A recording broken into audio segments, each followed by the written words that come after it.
আসসালামু আলাইকুম। বিকাশ অ্যাকাউন্টে ঢুকলে বলতেছে আপনার অ্যাকাউন্টটি অ্যাক্টিভ না। বিকাশ অ্যাপসে ঢুকলে বলতেছে আপনার অ্যাকাউন্টটি এখন সক্রিয় না। এরকম কেন দেখাইতেছে? কেন আপনি আপনার বিকাশ অ্যাকাউন্টে ঢুকতে পারতেছেন না? এর সমাধান কি? আপনি যদি আমার এই ভিডিওটি দেখেন তাহলে আপনি এর সমাধান করতে পারবেন এবং কেন এরকম সমস্যা আসতেছে এটা জানতে পারবেন।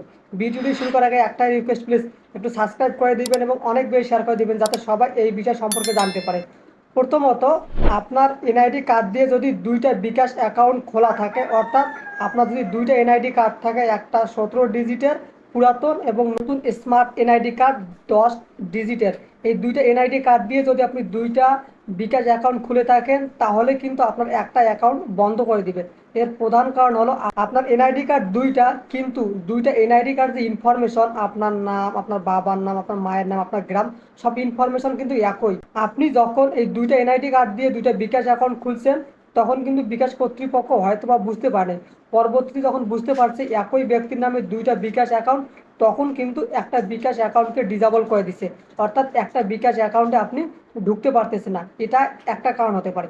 আর একটা কারণ হতে পারে আপনি অন্য কারো এনআইডি কার্ড দিয়ে বিকাশ অ্যাকাউন্ট খুলছেন, পরবর্তীতে আপনি যার এনআইডি কার্ড দিয়ে বিকাশ অ্যাকাউন্ট খুলছেন তিনি বিকাশ কর্তৃপক্ষের সঙ্গে কথা বলে তিনি একটা বিকাশ অ্যাকাউন্ট খুলছে, এর পরিপ্রেক্ষিতে আপনার অ্যাকাউন্টটা কিন্তু ডিসেবল করে দিছে। এটাও কিন্তু হতে পারে। এখন আপনি এটা কিভাবে সমাধান করবেন? সমস্যাটি সমাধান করার জন্য আপনি অন্য কারো মোবাইল থেকে তার বিকাশ অ্যাপসে চলে আসবেন। আসার পর মেনু বারের উপর ক্লিক করবেন। ক্লিক করার পর দেখেন বিকাশ ম্যাপ নামে একটি অপশন আছে, এখানে ক্লিক করবেন। ক্লিক করার পর একটু অপেক্ষা করবেন। তো যারা ভিডিওটি দেখছেন প্লিজ একটা সাবস্ক্রাইব করে দেবেন, একটা লাইক করবেন এবং কমেন্ট করবেন। একটু অপেক্ষা করবেন আপনি। তারপর গ্রাহক সেবা আছে, এখানে ক্লিক করবেন। ক্লিক করার পর একটু অপেক্ষা করবেন।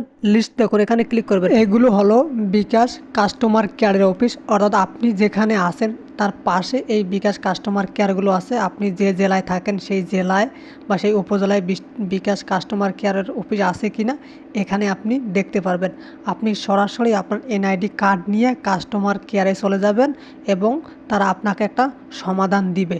কাস্টমার কেয়ারে না যেতে চান সেক্ষেত্রে আপনি বিকাশ কাস্টমার কেয়ারের সঙ্গে সরাসরি ফোনে কথা বলবেন। তাদের ফোন নাম্বারটি হলো 16247। এটা হলো বিকাশ কাস্টমার কেয়ারের নাম্বার।